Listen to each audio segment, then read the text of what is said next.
I do believe whoever was the pundit who in 2016 said Donald Trump represents an extended middle finger to the liberal elite in the United States captured it perfectly, and that remains the case.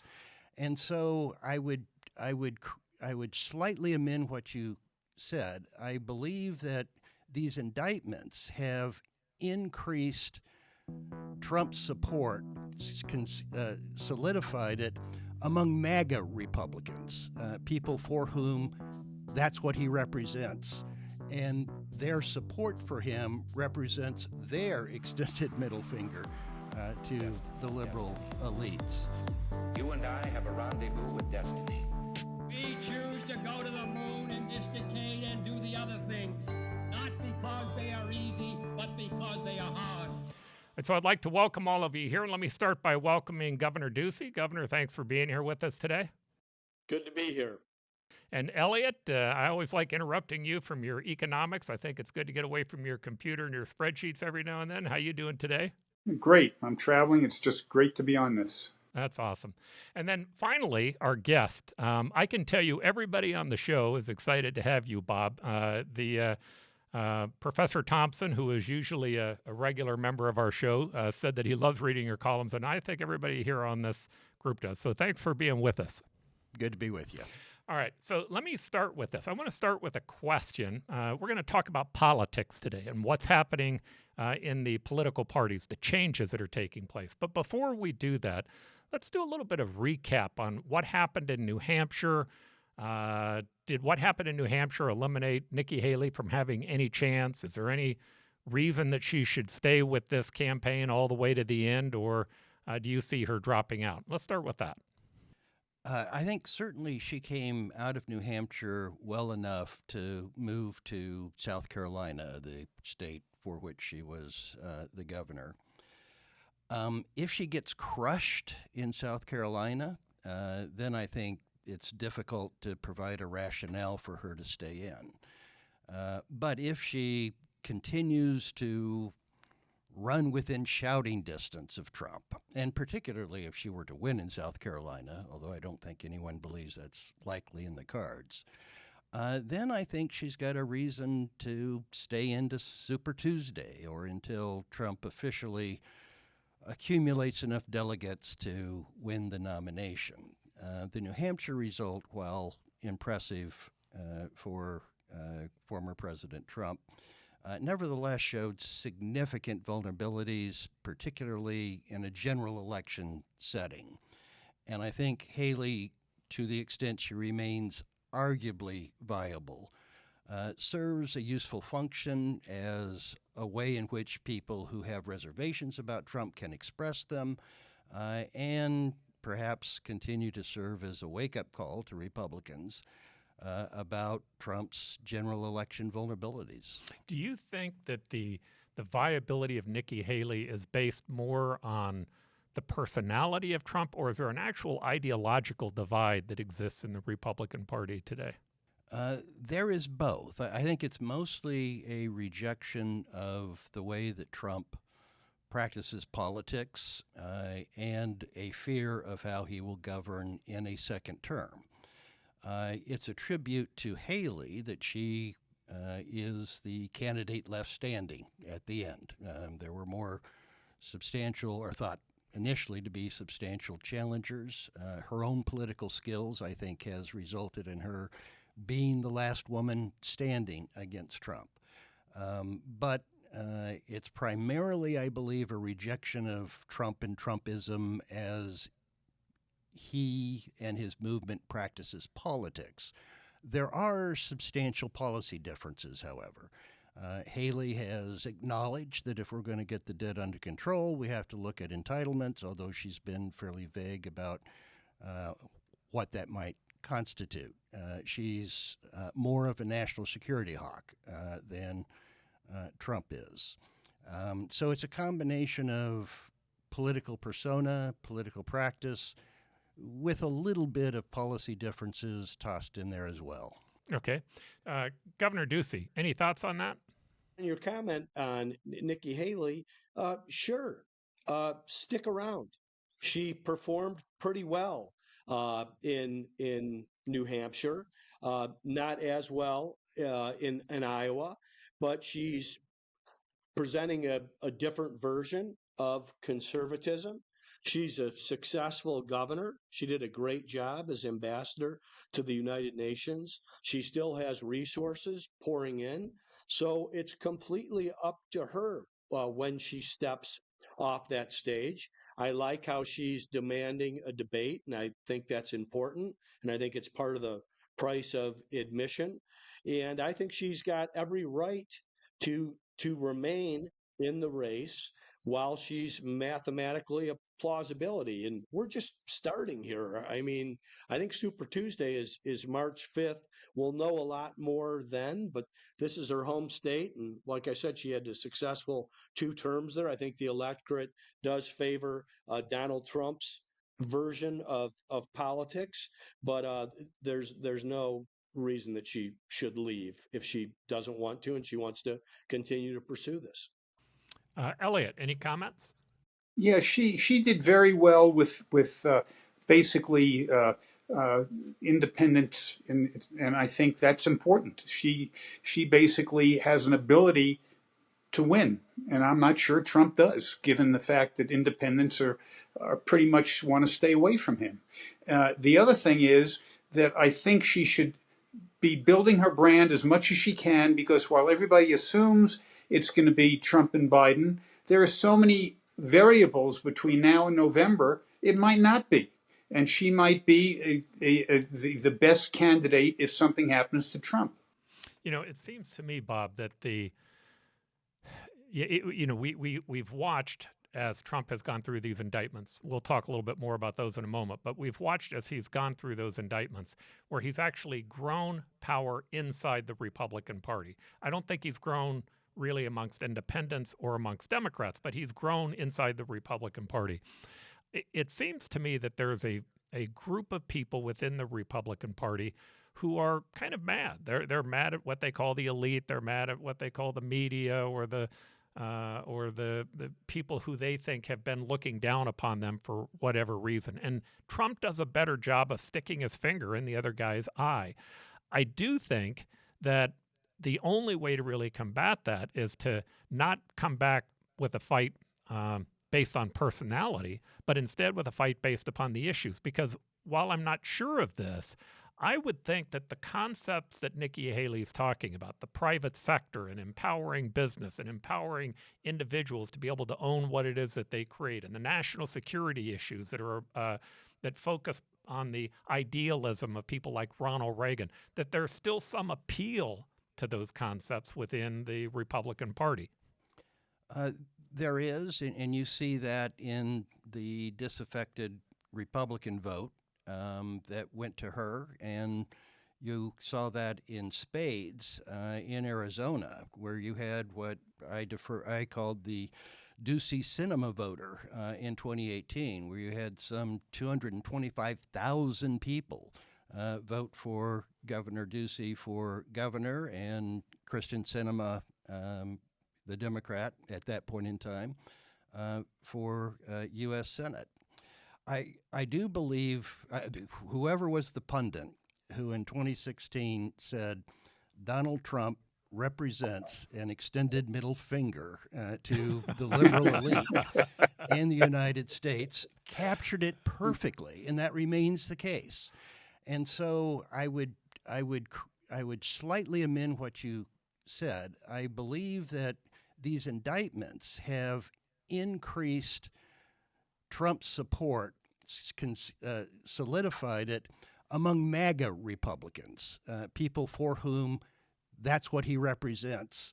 And their support for him represents their extended middle finger to the liberal elites. I think that they concern the traditional conservative Republicans, the people who support the things that you were talking about. But I do believe that you've got to take on Trump's corrosive political influence if you're going to expand your ability to win a Republican primary. There's little evidence that that works, but I think it's an unavoidable task, and I don't think the policy differences will be enough to keep Haley competitive. I think she has to take on Trump's corrosive political influence as well. Yeah, so I try to be careful ever talking about Doug Ducey because the fact that he's so popular amongst the state oftentimes works against him in a primary. They don't like the idea that that independents may like him, but I think you're right. I think that there's to win this campaign, if the Republicans want to win this campaign, they have to be able to reach out to people in the middle. That's true with both sides. If you can't reach out to people in the middle, you're not going to be successful. And that doesn't mean that you give up your values. It means that you try to understand that there are people who don't think exactly like you do. And maybe by reaching out to them and listening to them, you can actually not only empower yourself, but create better policy. Now, that brings me to this whole idea. There's a lot of effort around this concept of a third party. You have what Lieberman is talking about with the No Labels Party. There's talk that that they are trying to entertain Chris Christie today. I know that Manchin is one that they've been talking to. And then you also have Robert F. Kennedy that's running as an independent as well. What do you think the real viability is of a third-party candidate? Is it viable at all in your mind? If there is a Biden-Trump rematch, and there is a combination of a pragmatically conservative and pragmatically liberal ticket, then I don't dismiss the possibility. I don't think that it is impossible. I think No Labels have a couple of problems. The first is the way in which they're going to go about selecting their nominees. It's going to be a behind closed door effort, and that's going to be tough to sell as a Democratic choice as opposed to the open primary processes that we're accustomed to. The second is they may give up the advantage of creating a generational change. If it's Manchin Romney, you got another couple of guys that are approaching their 80s. So I think they need to go beyond that, and I think that they could capture that desire, not only to not have the unpleasant choice between Biden and Trump again, but to move on to the generational change that Haley's trying to take advantage of in the Republican primary. So I think they need to skip some of the likely candidates. And I don't think it can be someone like Chris Christie or Liz Cheney, who are defined by their anti-Trumpism. It needs to be policy-oriented, pragmatic conservative at the top. I think that you need to have a Republican at the top, a pragmatic conservative at the top, and a pragmatic liberal as the vice presidential choice. My ideal New Labels team would be Ben Sass and Jared Paulus, the former U.S. senator from Nebraska and the current Colorado governor. I think you have two pragmatic people, policy-oriented. The problem is I'm not sure that you're going to be able to recruit that kind of person, but going to the next generation with those kind of people, I think would have an outside chance. Yeah, I know that Luntz has done some polling on that, and he says they start with 20%, but the key factor is that getting to 25% is the magic number where people stop saying, well, I'm worried I'm going to throw away my vote. Once a candidate gets to 25%, he believes that there will be a general feeling of people saying, no, my candidate is every bit as viable as your candidate is, and it begins to change the dynamic. Elliot, any thoughts on that? No, I think that a viable third party, even if they don't win, could get enough votes to affect the platforms of both parties. That both parties are going to see what that many people are unhappy with them and hopefully make the move. maybe I'm being too optimistic. I'm not sure Trump pays attention to anything, quite frankly, other than his own whims. And I hate to say that, but that's my feeling. And I'm not sure how it would affect Biden. But the bottom line is, it's worth a shot, no matter what, to allow people who are disenfranchised by what's going on now or unhappy with the choice to have some place to register that they are unhappy, other than voting for the libertarian candidate. Yeah, that was the lesson of Teddy Kennedy or Teddy Roosevelt. You know, Teddy Roosevelt, when he created the Bull Moose Party, he didn't win, but he definitely changed the dialogue, as did Ross Perot. You know, Ross Perot got Bill Clinton to talk about. But the key to that is that it's not really about what Trump thinks and what Biden thinks. It's the people around them who right now both believe that they can win continuing to do the same thing. And once they recognize that there is a viable third way, the next person up and the groups of people who are trying to make change within the party recognize that they have to appeal to them. Governor Ducey, any thoughts or comments on that? Well, first, I think you've identified why Arizona is such a bellwether to the nation. Basically generalizing this, we're a third Republican, a third Democrat, and a third in the middle. And you only win if you win the independents. Right. And if you win the independents, you win the nation. You win the electoral vote, to be certain, and possibly the popular vote. And I think that that's some of the exercise that we've had to conduct here over the last decade. In terms of no labels, I don't see it right now, and I don't see it for a number of reasons.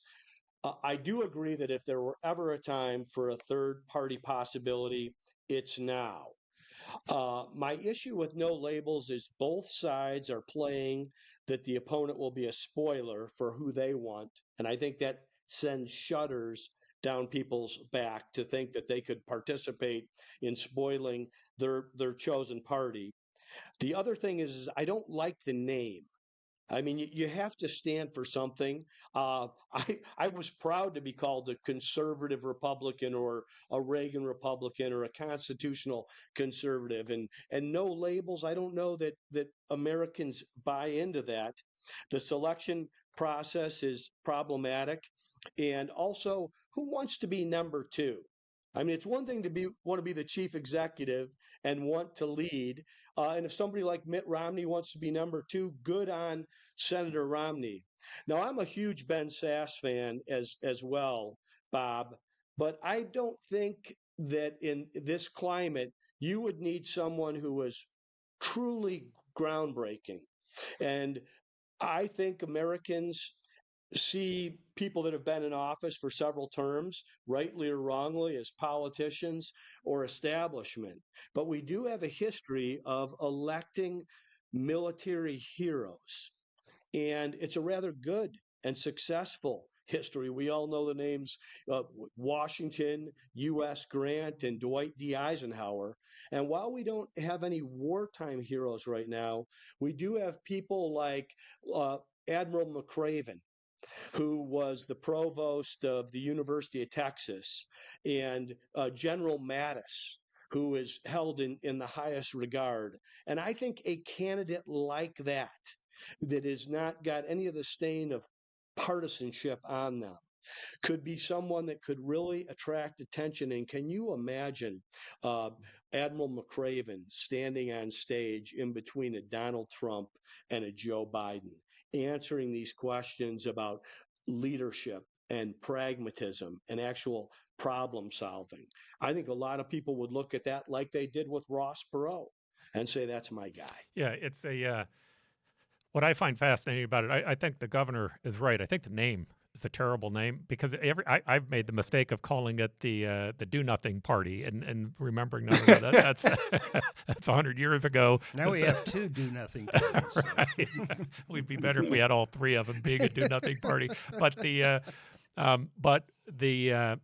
but I think that the name is a challenge. I also think getting the right candidate is interesting. Everyone agrees. If Nikki Haley wins, I don't think there's any viability for a third party. Correct.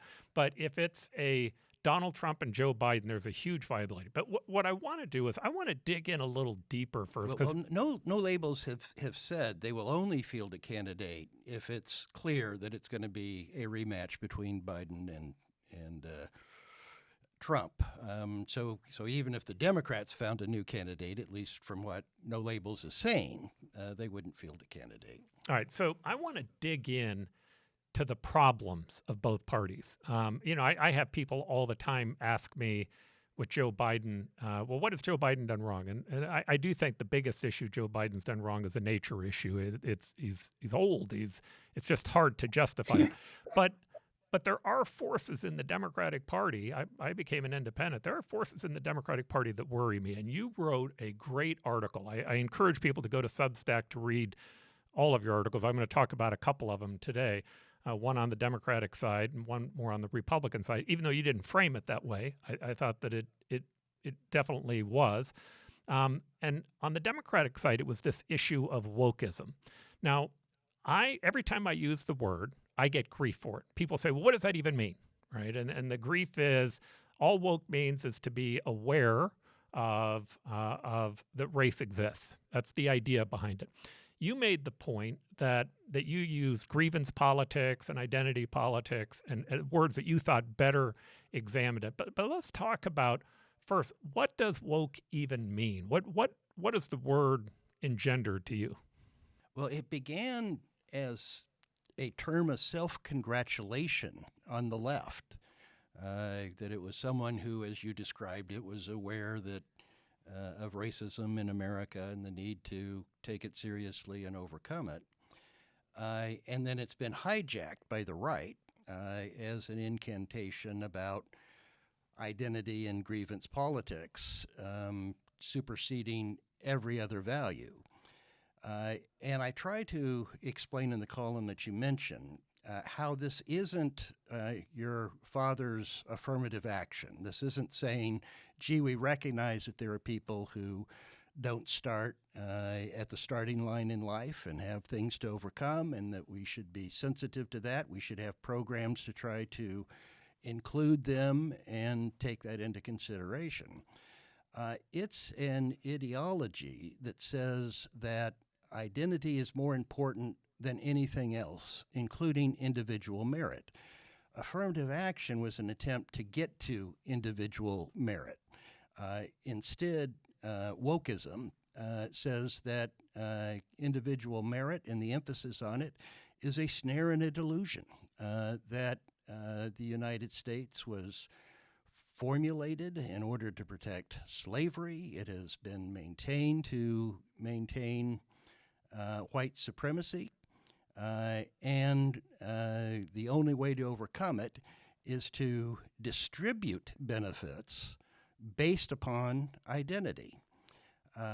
And that is a complete abandonment of the American creed of striving to be a meritocracy and an ever better meritocracy. It's a rejection of that American creed. And it is a dangerous philosophy that has taken over higher education and largely permeated the major traditional media and increasingly large corporations. I think that you can say that the immediate threat, and this is kind of the way I view it, is Trump and Trumpism and the MAGA movement. The intermediate threat is woke progressivism and its rejection of the fundamentals of the American creed. Yeah, I find what's fascinating, and at Dr. Besh and I wrote a book called The Addictive Ideologies on this whole topic, but how similar it is to, I'm not going to say Trump, I'm going to say, and I'm not even going to say MAGA, to the alt-right, the people who have self-identified on the far right wing. They like to talk about cockled Republicans that have sold out. But, when you saw those guys marching that said Jews will not replace us, that was identifying people based upon their race. fascinatingly enough, again, I'd have never guessed that that would have been the rallying cry on the left on college campuses.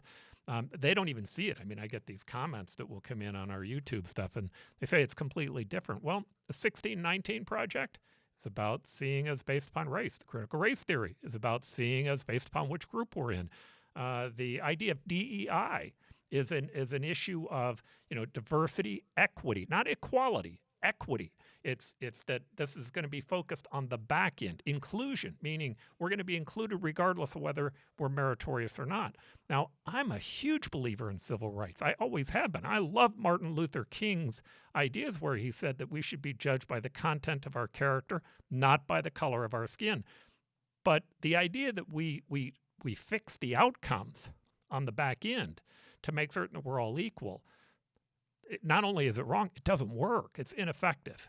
Thoughts on that? Yeah, it hasn't worked anywhere. Go ahead, Elliot. That concept hasn't worked anywhere.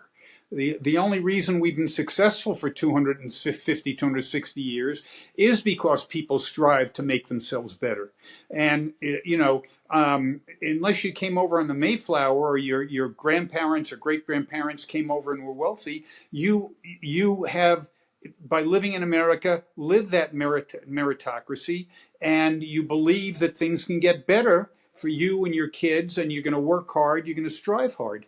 In the absence of that, we would not have the type of economic success or political success we've had over the years. And I don't see any place in the world where judging people other than based on what they've done with their lives has worked.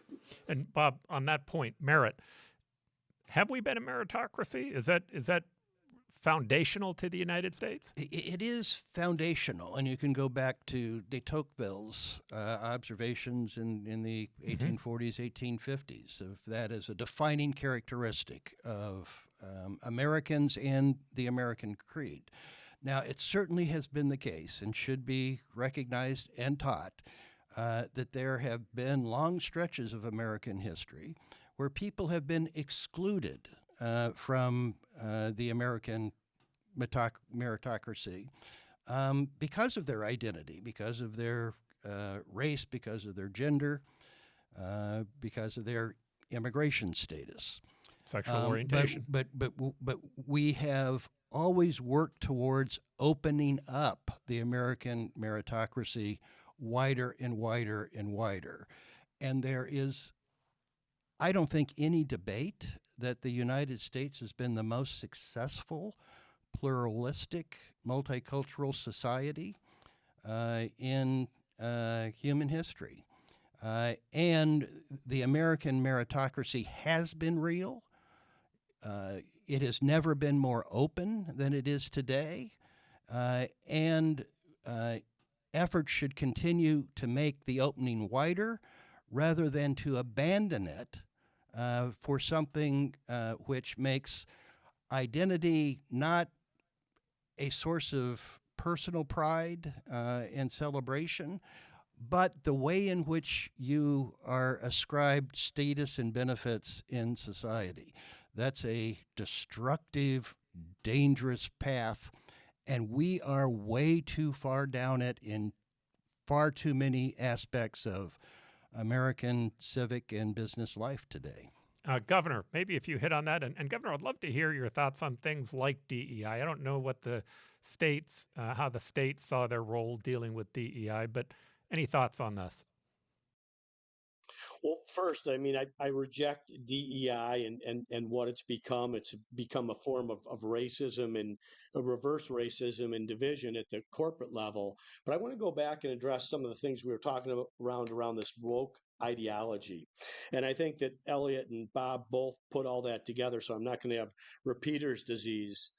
I want to point out that this is what makes our nation exceptional. I mean, we were the first to freedom and a free country, and this idea of an American creed that all men are created equal and that our rights come from God or nature's God and from not the government.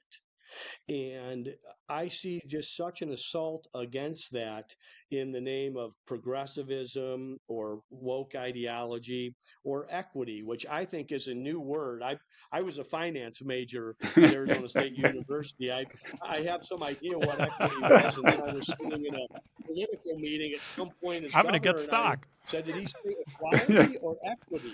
And no one really had a definition for equity except for what they wanted the outcome of that to be. So I think that we need to push back on that. And with a really fine reading of Lincoln's speeches, the Lyceum speech, he talks about a civic religion of embracing what the law is. And then, of course, we know the Gettysburg Address, and I love when it's framed in the last battle of the American Revolution in pursuit of a more perfect union. We did this among ourselves. And then, lastly, in Lincoln's second inaugural, he does address the year 1619, but he talks about the bondsman's toll from 250 years prior. And that's why we were engaged in this. Now, certainly things were not perfect at the conclusion of the Civil War, and we had much more work to do.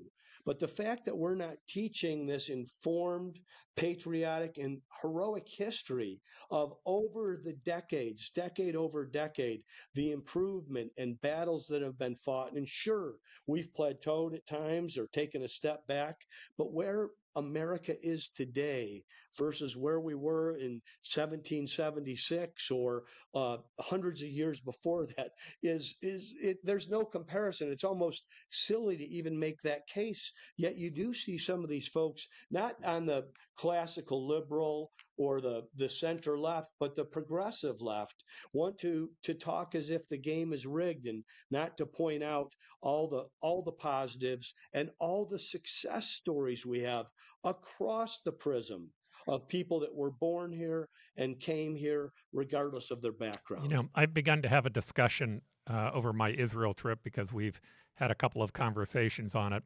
And one of the things that I have found, certainly I have found with a number of college students, and I'm not going to say all college students because I've heard people on the other side as well not liking what they're seeing. But many of them, they don't see Israel as a cause for good. I don't know that surprised me.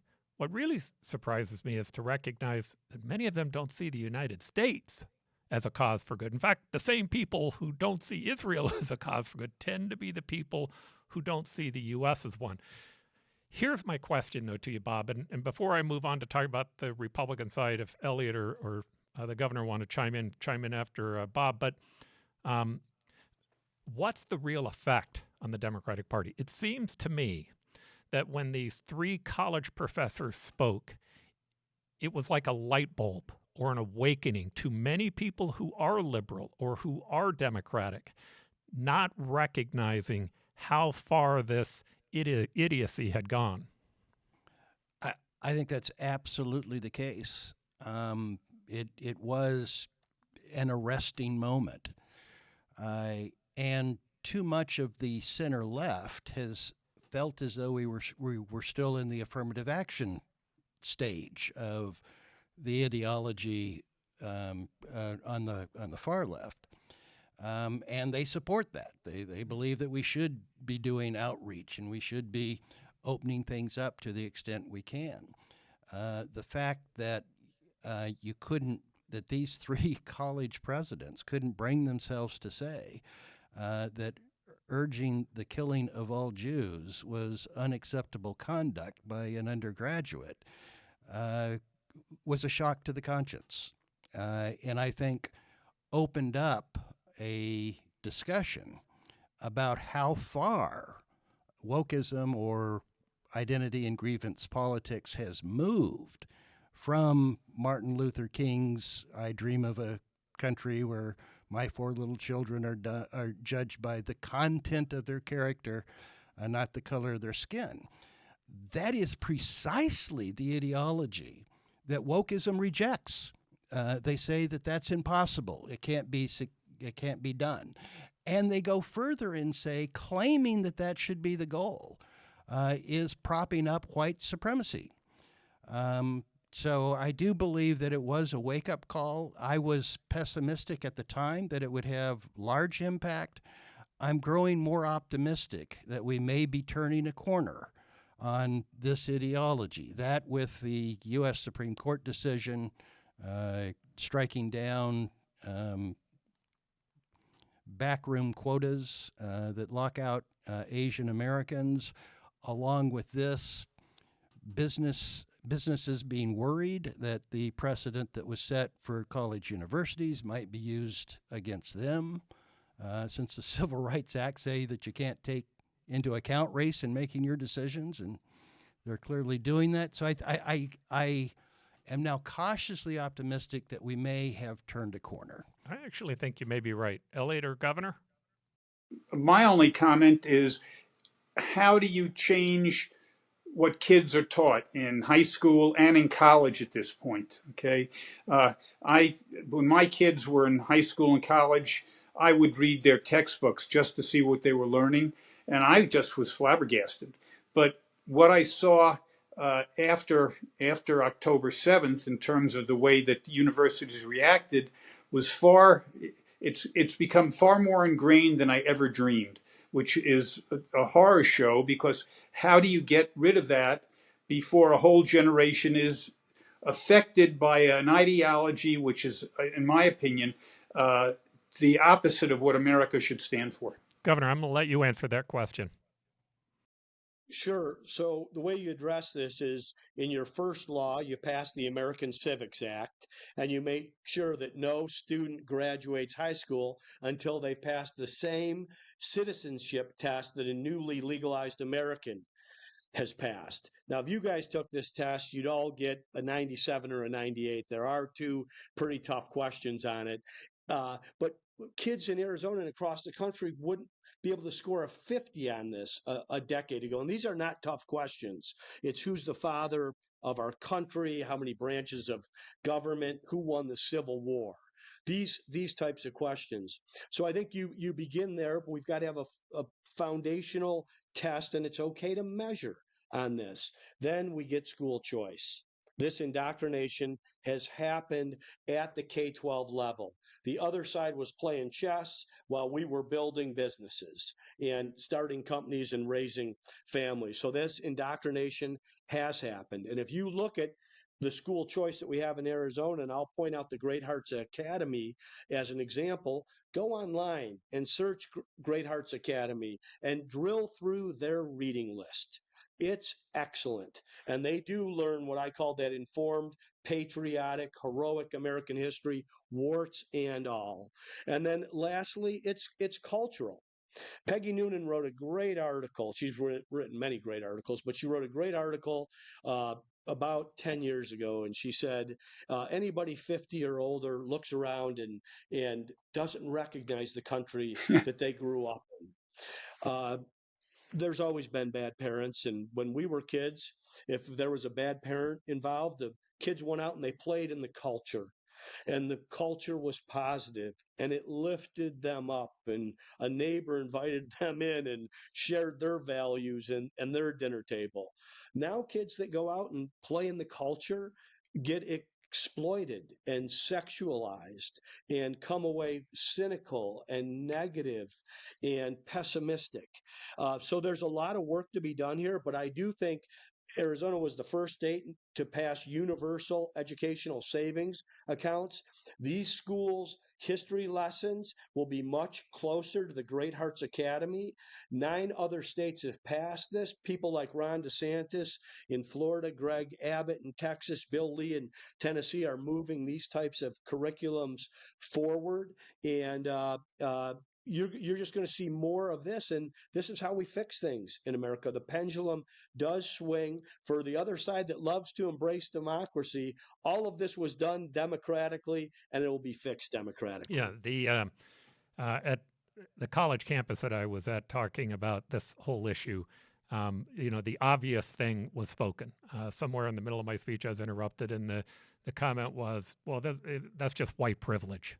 Because you've been privileged your whole life. That's how you see things. And I tried to be respectful back, and I said, what that reminds me of is what the far right says, which is white genocide. And they go, oh, how does that even the same? I go, well, you're identifying people based upon the group that they're in.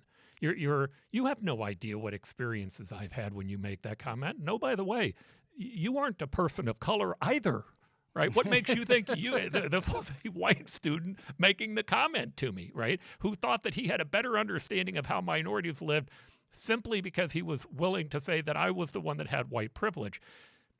The answer is if we see people based upon a group, we lose people who might actually be on our side. We don't gain a broader understanding. We need to judge people based upon being an individual. Now, I want to shift to the Republican Party. We've put quite a bit of attention on the Democratic Party. And I don't really want to focus on what I would consider to be their extreme right, the alt-right. I don't know how far that's permeated. I'm hoping it hasn't permeated very far. I want to focus on the other groups that are beginning to fractionalize. Now, in one of your columns, we're going to talk a little bit more about nuclear deterrence in a moment. But before we get to that, I'd like to talk about this idea of, I call them isolationists, you call them non-interventionalist. I do think there's a difference. I think that there are people who actually are isolationists, and I think there are people who are just more non-interventionalists, that we ought to play more of the Teddy Roosevelt walk softly and carry a big stick type of thing. But both of those are somewhat in contrast to the people who are interventionalists, people who believe that the United States has a role. I just listened to Asimov's latest book about Henry Kissinger, and I love how he framed Henry Kissinger was a realist who believed in the balance of power. Ronald Reagan was an idealist who believed that we had a role in trying to help promote those values that we believe in as America around the world.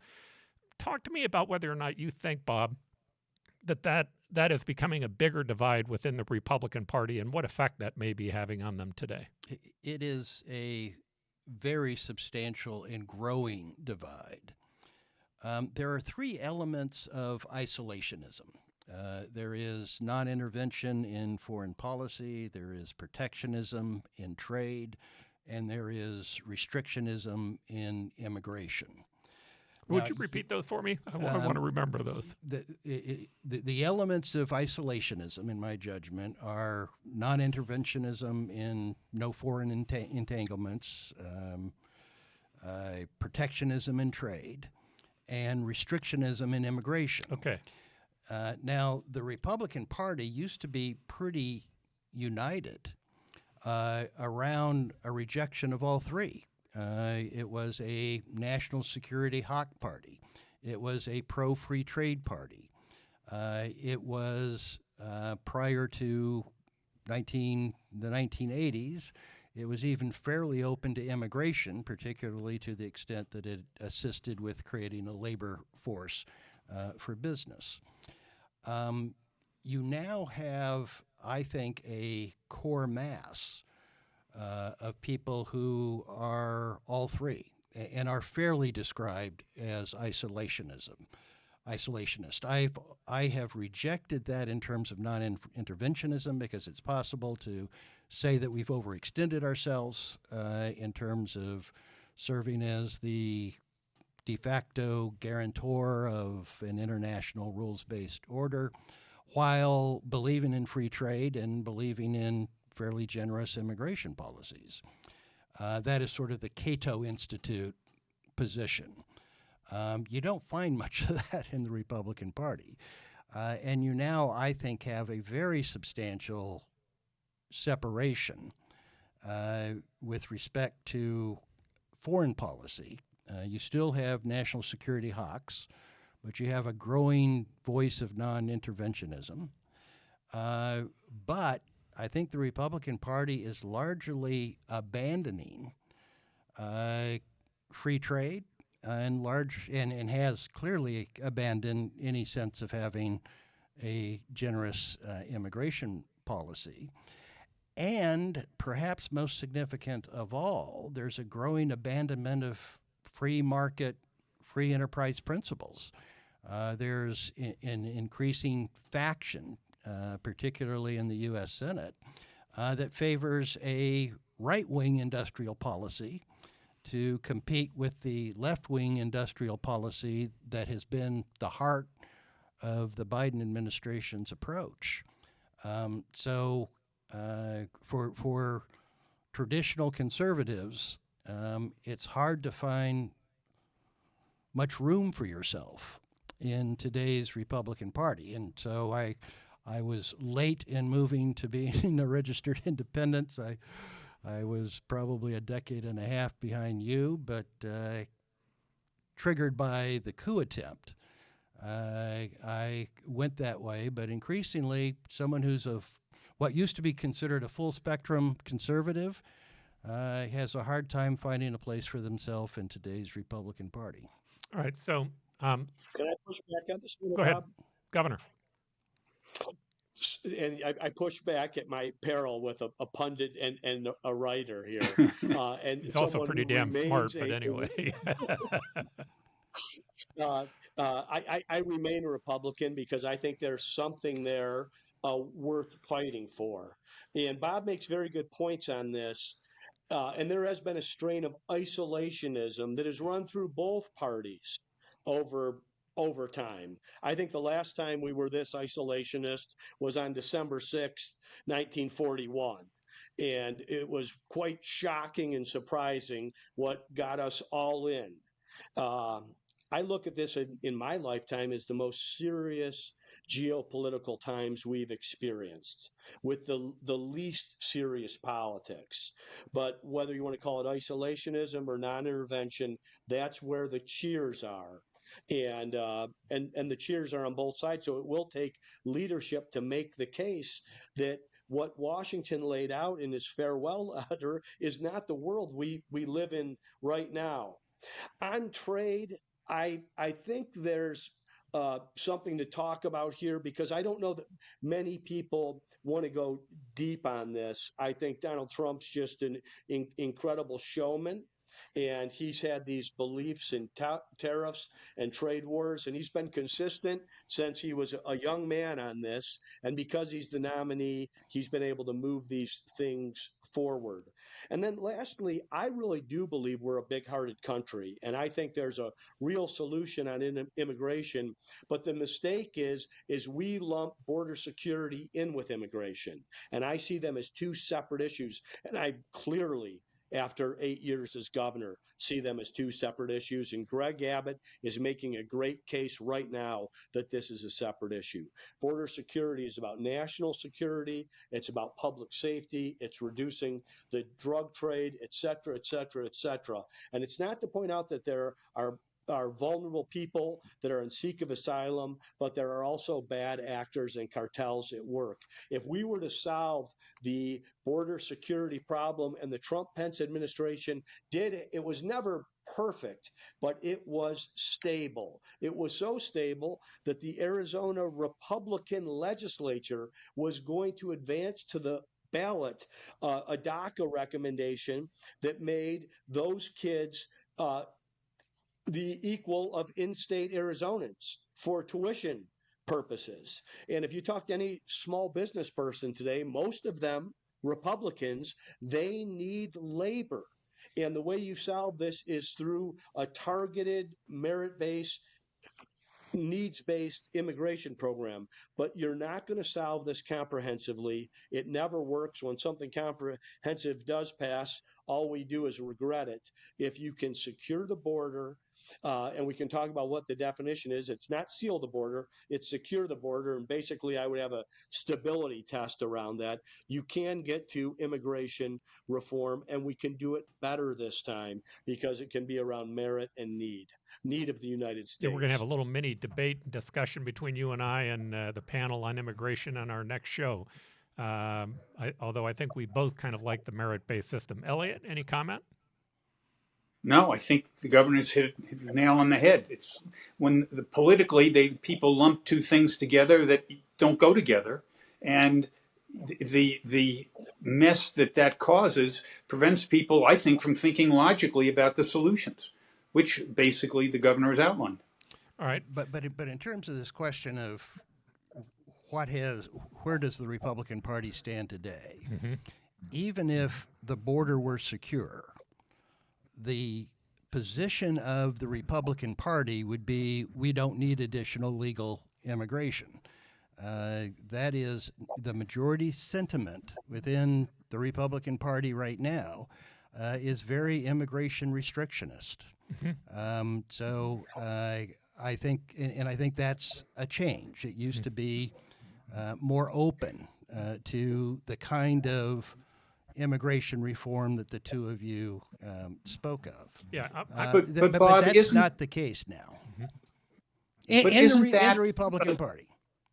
Elliot? But isn't that a function? Isn't that a function of people confusing the border problems with immigration? And so when they think about immigration, they think about the border instead of thinking, well, we need some more PhDs from India, and we need a lot more construction workers from south of the border, and these people can help our economy, and there has to be a system to let them in.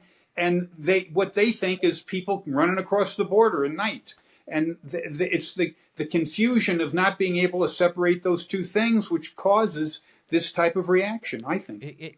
I think it expands the political opposition to immigration reform, but I do believe that the Republican Party is now an immigration restrictionist party, irrespective of what happens on the border. I mean, you can look at the intellectual foundation on immigration policy right now is the Center for Immigration Studies. I actually have a lot of respect for their work, even though I disagree with their conclusions. And Elliot, they will go down the line and tell you why we don't need to import any of that labor that you described. I think they're wrong, but I think they represent where the Republican Party is today and where it would remain. And Bob, you've taken the position on not necessarily being a supporter of bringing in low wage immigrants and creating competition at the lower level, but more a supporter of a merit-based type system as well. Am I right? Well, I don't like the merit-based. I would basically open up the border to high-skilled immigration and not make it Bad idea, Bob. Not make it dependent upon businesses owning those slots. I think there's I don't think there's any question that those people add to our economy and create opportunities for others. All right, Governor. But you will find you will find arguments that we are already importing too many of those people, and that they are undercutting high-skilled wage rates, even though the evidence is that high-skilled wage rates have done very, very well. Governor, you were passionate there for a second, so I'll give you the last comment on this. Listen, opening up the border is not only a bad idea, it's politically impossible, and you can't open up the border as long as we have a welfare system. I didn't say open the border, Governor. I said allow legal immigration from those that have these skills. Well, I think if we rewind the tape, we'll see that you did use the term open the border, so I may have misunderstood. And then the other thing to talk about where people's sentiment is on immigration right now in light of an invasion at our southern border is not a reasoned way to look at this. One of the happy things that I found about public service is that when somebody in leadership does solve a problem, very few people say thank you. It's another problem in its turn replaces it. And I would point to the economy. In 2014, we were still suffering from the hangover of 2008 and 2009, and people were supporting my campaign saying, I love Arizona, but my son or daughter who graduated from you name the school can't find a job here. Well, I haven't heard that for 5.5 years. And yet today we're trying to destroy the very vehicles that allowed us to jumpstart the economy. So I think that we can solve immigration, but border security is first. And I think that's a bet worth making. And it's also pragmatic, because that is step one if we are ever to have immigration reform. And I think many Americans would just reject the lack of service, the cost of fast food and groceries, and legal immigration. And some people say merit-based, some people say, I say needs-based, because I think we should ought to do much of our immigration is what does America need? What is in the best interest of our country and our economy? Now, I also think we should do some that's reflective, of course, of our values and true claims of asylum, which has been abused so terribly. I don't know how we ever get that trust back into actually helping someone in those situations. But to lump it in on where people are today with a wide open and unprotected border, and a president of the United States and a vice president who both raised their hand in the first Democratic debate and said free health care for everyone who crosses that border, I don't think is a reasonable position. Okay, so I'm going to change the subject because I want to get to this next part of the topic. So let's go back to the isolationist, non-interventionalist, based upon foreign policy, and what is the role of the United States? Are we a cause for good? Now, as a disclosure, you know, sometimes I read your columns and I actually figure out who I am, so it's kind of interesting. I suspect I am more of an interventionalist, or I'm in between. Internationalist was Internationalist. the kind thank term you. that Yeah. I used. You know, my belief is that we are facing a severe threat from three spheres: China and their desire to try to dominate the Asian sphere, Russia and their desire to try to dominate the European sphere, and Iran, who is trying to dominate the Middle East sphere. Now, I think we should be picky and we should be careful, but I think that we do have a role. With the America First movement and the changes that are happening, you know, I listened to Ramaswamy in a number of the debates, and one of the things— My sympathy. Yeah, I know. But one of the things that became clear to me was that there is a portion of that movement that believes that we shouldn't be doing any of these things. And again, you know, my disclosure is I see that differently. But here's my question. And do you think that in a new Donald Trump presidency, there is significant pressure for him not to support Ukraine, and maybe even going further? There are many people in NATO who believe we'll pull out. We're not going to be a part of NATO. And I guess I would add to that, do you think that we have a role there? I do. I tend towards the non-interventionist point of view, and do believe that we too often step forward beyond where our strategic interests lie, and by doing so, reduce the extent to which other countries step up and take care of their own security when they have more at stake than we do.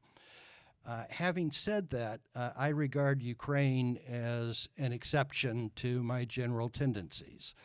I believe that what we are being asked to do, which is basically empower the Ukrainians to fight, when the Ukrainians have already shown the ability to stave off the Russian invasion, is more than commiserate with our strategic interest in preventing the Russians to succeed in Ukraine, the pressure that will put on the other borderline NATO countries, to whom we have a treaty obligation to come to their defense.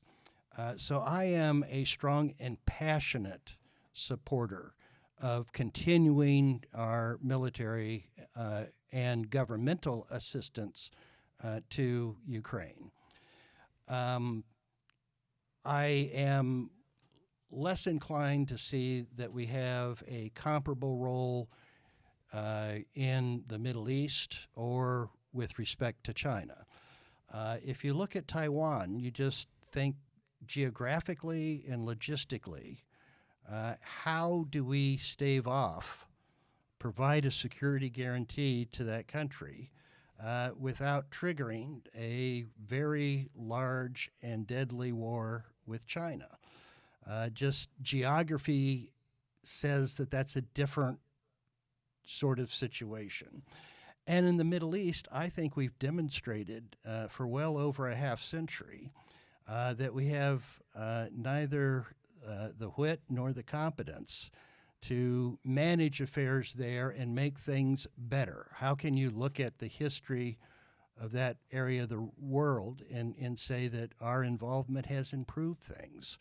And particularly if we have our own energy policy correctly aligned, I don't see a strategic interest that we have in what happens. As I've often written, I don't see any reason. I mean, the Sunni despots want us to intervene against the Shia despots.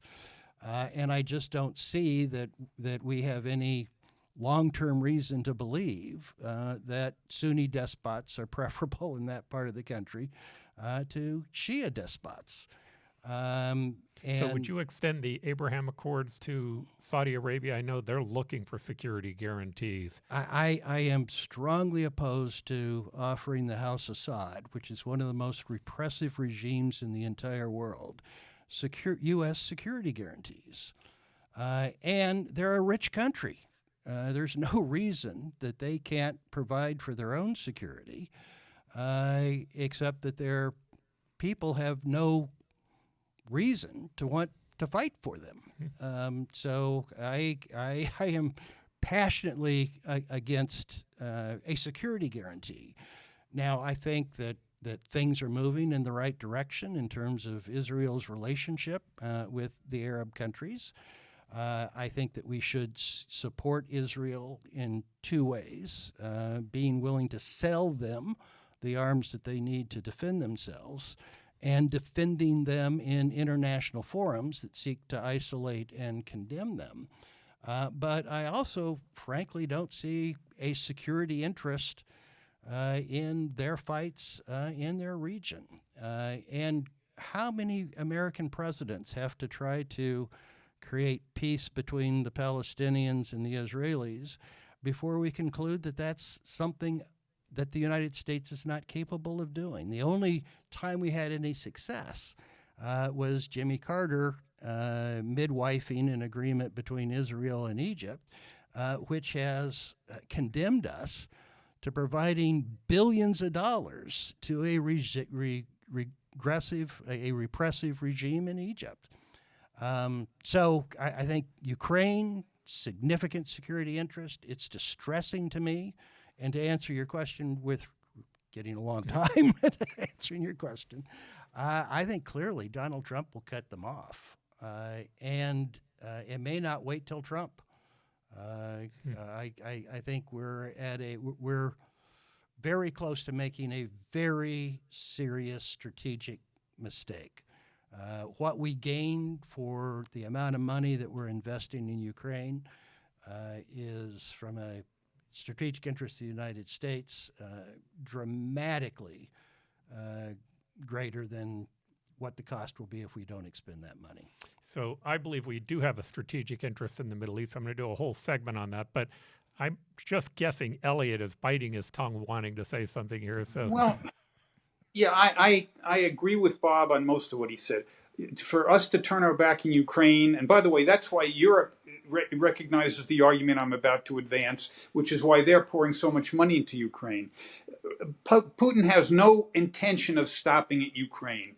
It's Estonia, Latvia, Poland. He's going to keep on going till he gets the strategic advantage he needs, and he's got to do it quickly, because in 10 years, Russia, as we know it, demographically won't exist. And by the way, the same thing is true with China. The thing is, China has no countries to invade that are going to give it any resources that it really needs. China, I don't think 10 to 15 years from now, China as it is presently structured will not exist. I think they're really headed for the cliff. I'm not nearly as concerned about China as I am about Russia. And the place to stop Russia is in Ukraine. If they get to Ukraine and they attack NATO countries, we're drawn in no matter what. And that's something that can be avoided by letting the Ukrainians have the weapons and the resources they need to stave Russia off from attacking NATO countries. As far as Israel's concerned, I do agree that we should give them all the weapons they need, but they unless you draw in countries like Saudi Arabia, and I agree that we should not offer security guarantees, but we should help them structure something that's going to be a counterbalance to Iran and let them beat each other up rather than American soldiers up. And that's a worthwhile effort. Should we offer security guarantees to a place like Iran? No.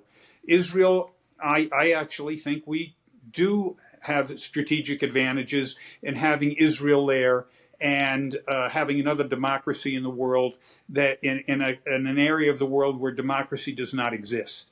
And so I would not turn my back on them under any circumstances. But I think that's different than offering security guarantees to one Arab country or another. All right, so I'll cover what I believe is our interest just quickly, but I want to go to this nuclear issue because I thought that was a fascinating column that you put out.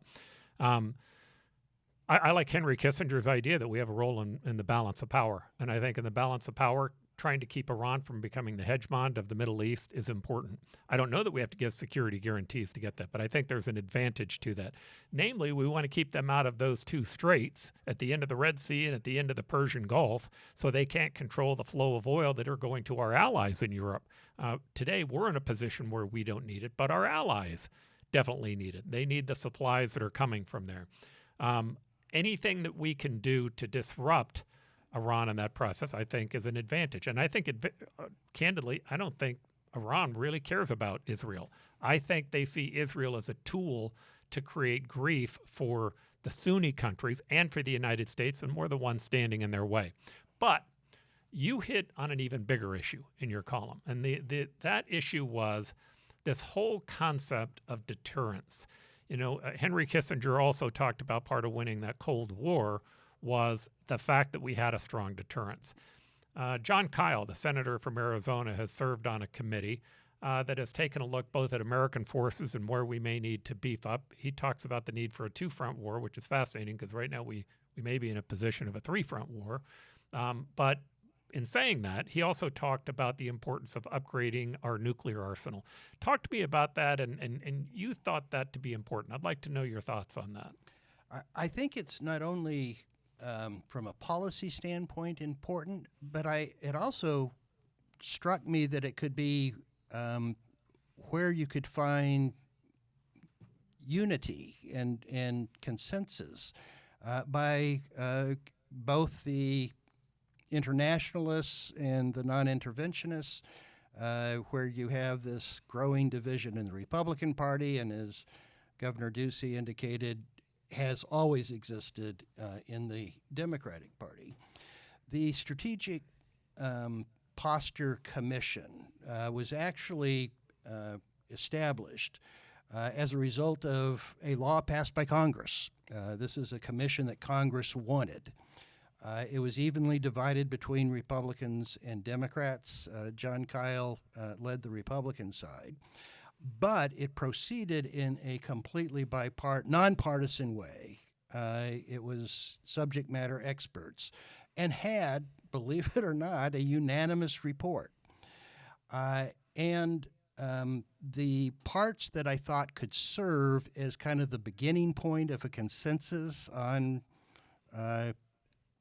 security, given the divisions that exist in both parties, was the need to modernize our nuclear deterrent. We are in the process of replacing, primarily because of efforts that John Kyle made when he was in the U.S. Senate, all of our warheads and all of our delivery systems. The commission is worried that we're going to face a gap between the time that our military industrial capabilities can produce the replacement weapons before the old weapons become useless because they're outdated, and we don't have confidence that that when we need them that they will deploy, and you also have other critical inabilities of our industrial capability. We simply can't produce weapons at the pace that we need to if we need to surge them. But this gap of where we may actually have a hole in our nuclear deterrent, because the old weapons we can't count on before the new weapons are available, would seem to me something that both sides would want a credible nuclear deterrent that both we have confidence on and any adversaries that we have confidence in. So I thought that might be a point of unity. The other surprise in the commission, because it was bipartisan, was the strong support for missile defense, and missile defense of all kinds, including the possibility of space-based missile defense. The Democrats have generally been less enthusiastic about missile defense than Republicans have, and even under Republican administrations, it hasn't gotten the kind of funding that advocates of missile defense want. So to me, this was kind of a breakthrough to say we want to have a nuclear deterrent that we have confidence in and that our allies have, and that our adversaries have confidence in. And we want the ability, to the extent we can, to not have to use it in the event of a conflict because of successful missile defense. Now, the Congressional Budget Office estimates that completing the modernization program would only cost about 10% of the anticipated future defense budget. And I made my own crude estimate of we are only spending about 3% of our defense budget on missile defense. So if you began by saying we want to be sure of those two things, the cost of doing that would not really jeopardize our precarious position with respect to debt or adversely influence that discussion. So we in the conclusion of the column was, isn't it about time that we start finding things that we agree on and do them, rather than concentrating on the things on which we disagree and therefore do nothing? And this struck me as not only a place that it could be done, but perhaps the most important place that it could be done. Okay, so that last point I'm going to come back to, because I think that's really the summation of everything we've been talking about here today. The idea that we ought to try to find places of agreement. Before we do, so on this idea of nuclear weapons, isn't it enough of a deterrence that we have the ability to destroy the world many times over? Or do we actually need a stronger deterrent to ensure that Russia and China wouldn't launch? What's the thinking behind that? What was the committee's thinking? The committee, the heart of the committee's report was the need to make changes to respond to what the committee called two nuclear peers. And the committee didn't agree, it didn't have a recommendation as to whether that required more nuclear missiles, more nuclear weapons because we have more potential targets, or whether improving what we currently have would be sufficient. So they didn't answer that question. But the heart, and where I think we can start, is we want to know that we can count on the nuclear weapons that we have in our arsenal. And there's reason to doubt whether during the period of time that the committee looked at, which is 2027 to 2035, that will be the case, that we may have weapons on which we cannot count on that haven't yet been replaced because of inadequate capabilities to produce them. Now, the committee does believe that we need to expedite that process, to not take as long as currently planned. But they also doubt whether we have the capability to complete the program as currently planned. I do think that there's reason to question whether it is necessary to have more deliverable nuclear weapons than anybody else. There is a point in time in which that does seem to reach redundancy. And I didn't share the concerns about us reducing our capacity more than the Russians were in those things, because I do believe that having more than the other side isn't necessary for a credible nuclear deterrence for the reasons that you mentioned. What is necessary is for us and the adversary to have no doubt about the ability to deliver what we have if we feel we need to, and to avoid the need to resort to that to the maximum extent possible to shoot down incoming missiles of any kind to the maximum extent that we can. Again, that's where I think the commonality could occur. Okay, so here's the final issue. I love the fact that you're talking about deterrence, and here's why I like that idea. This idea of what's the concept of mutual destruction? Mutual assured destruction. There we go, mutual assured destruction. I'm not sure Democrats and Republicans understand that concept anymore. You know, I watched things like this Colorado case, right? The Colorado case where they want to try to knock Trump off the ballot. There may be good legal concepts behind them being able to do that. And I clearly think that what Donald Trump did was wrong. You could look at it, whether it was legal or not. I'm not an expert at that, but I think it was clearly wrong. However, you get into the idea of knocking him off of a ballot, it's not lost on me that they're going to be knocking off Democrats off of the ballot. And it just becomes this constant path of destruction. It seems to me that many people are trying to respond to Donald Trump in the same way that he treats other people. And I'm not certain that that provides any real benefit for our democracy. You spoke about this idea of starting to look at areas where we agree as opposed to disagree. Is that the independent creed? I don't know. To me, it's the difference between people who want to govern and people who want to play performative politics. For people who want to govern, that is a natural instinct, even if you're highly partisan on one side or the other. Why not tick some boxes? Why not get some things done? Why not find the common point where we agree and implement that and then continue fighting on the things about which we disagree? But it seems that increasingly our political class has little interest in actually governing and is dominated by performative politicians. The Congress is almost entirely now a political theater rather than the legislative branch of government. Their committee hearings aren't devoted to marking up bills. Their committee hearings are devoted to key-hauling some nefarious, never-do-well individual or business or others and berating them from their raised podiums. And they all provide speeches. All of their questions are gotcha questions. None of them are actually to elicit information to inform legislation.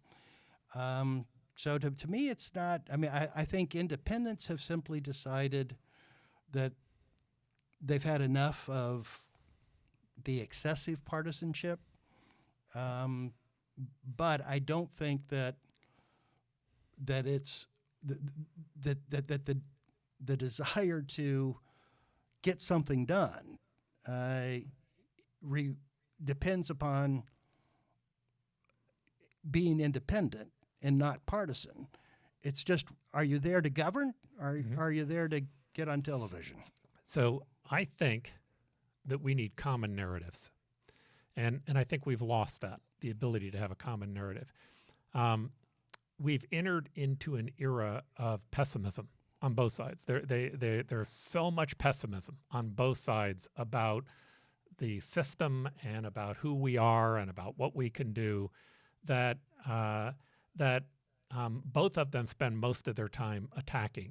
This whole idea of romantic declinism, the idea that we look back and we think that the world was better 30 years ago than it is today, and then we also think that everything that we have is in decline. That's always a response to progress. I look at what's happened to us. I think we've had incredible progress in the United States. I think we're missing it. I think when people in the that do things like the 1619 Project and try to look at it and say everything is a mess and a disaster, it gives no credit for all the great things that we've accomplished and where we've gone to. That doesn't mean that we can't get better and can't still improve, but if you don't acknowledge the good things that have happened, you lose something in the process. And more importantly, to me, the unifying concept of this country 200 years ago was based in the theories of the Enlightenment. The ideas that science and rationality, and most importantly, the individual, the novelty and the importance of the individual being at the center, and what it is that we're able to accomplish through that. It seems to me that we have this right and the left that are both wanting to see us as groups. But it seems to me the common narrative of the right, the left, liberals, conservatives, is that they both really do believe in that power of the individual. And maybe getting back to this concept of where do we find common ground? I mean, I'm an independent because I've done a lot of polling amongst independents. Here's what we find. About 30%, they might as well be a Republican. They're going to vote on every issue like a Republican. About 30% are Democrats. They're going to vote exactly like a Democrat. And the other 35 or 40% are truly independent. But here's the thing that unites them. They don't want to be seen as part of a group. They became an independent because they want to be seen and addressed as an independent. That's how they look at themselves and look at life. And to me, that's the common narrative that we can pull from. I'd love your thoughts on this in our closing. Well, I'd be interested in what your polling say, because my impression is if you've got someone who's generally liberal or center left or even hard left that doesn't associate with the Democratic Party, and you got someone who is center right or hard right and doesn't associate with the Republican Party, that they are in part rejecting partisan politics and the fact that both sides have to sound inane and both sides have to attack the other in ways that are nonsensical. It's just kind of a rejection of that kind of politics, as opposed to having a discussion and you disagree and you acknowledge the points of the other side, you accept the other side's good faith. So is there an extent to which it's not just self-image, I'm an independent person, so I'm not going to be part of the group, or is there a part of it that's rejecting what our partisan politics have become? Mm-hmm. And again, to me, I think they are rejecting what our partisan politics has become. But I think what our partisan politics is becoming is it's all about labels. It's all about, we try to make it easy by saying, well, they're a neocon, or they're a Nazi, or they're a liberal, or they're a progressive, as opposed to seeing people as individuals. And for me, at least, I think both sides have a wonderful amount to offer to our society. What they have to offer is important to us. We definitely need people who care about programs that focus on people, and we need to have a focus on education and some social programs in the process. We also need to focus on how do you expand the economic pie, and there's nothing better that does that than by making certain that government stays out of the way and that you create less friction for business and that you allow individuals to be able to own what it is that they invent. We can find common ground on that concept. I just don't know that we can find it any longer as a member of a party. Well, and I don't think either party now has a critical mass of people who want to govern as opposed to engage in performative politics.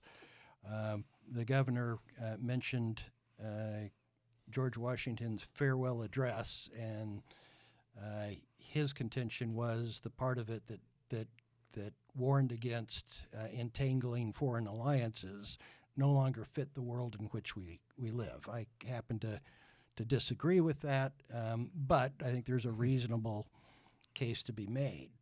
The other part of his farewell address warned against excessive partisanship, dividing into factions. And I think that part of the address has proved enormously prescient, and we are now living out what he warned against. Mm-hmm. I agree.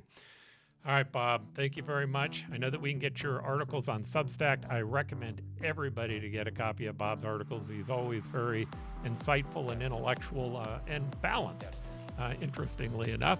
But nonetheless, we'll put up your site also on our program, and we appreciate you being on here.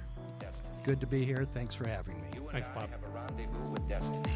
And we stand today on the edge of a new frontier, the frontier of unknown opportunities and